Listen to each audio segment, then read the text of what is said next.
একটি ঘোড়া সারাদিন খাটাখাটনির পর ক্লান্ত হয়ে যখন আস্তাবলে ফিরল, তখন সে ভাবল এবার একটু বিশ্রাম নেওয়া যাক, একটু ঘুমিয়ে পড়ি। ঠিক তখনই তার সাথে বিড়ালের দেখা।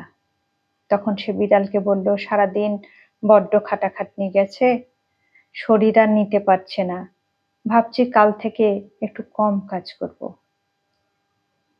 বিড়াল গিয়ে গরুকে বলে, ঘোড়া তো বলছে কাল থেকে আর কোনো কাজই করবে না, মালিক নাকি তাকে দিয়ে খুব কাজ করায়।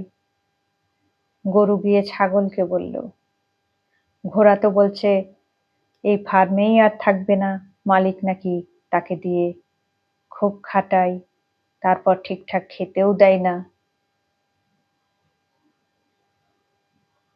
ছাগল গিয়ে খরগোশকে বলল, ঘোড়া তো বলছে এই ফার্মেই আর থাকবে না, মালিক নাকি তাকে দিয়ে প্রচন্ড কাজ করায়, তারপর ঠিকঠাক খেতেও দেয় না, তাকে মারে, তার উপর অত্যাচার করে।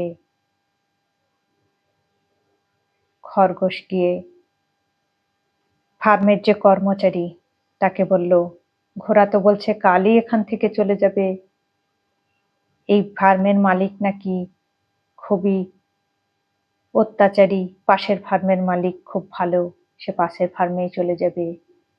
ফার্মের কর্মচারী দৌড়ে গিয়ে ফার্মের মালিককে বলল, ঘোড়া বলছে কালই নাকি সব পশুকে নিয়ে পাশের ফার্মে চলে যাবে।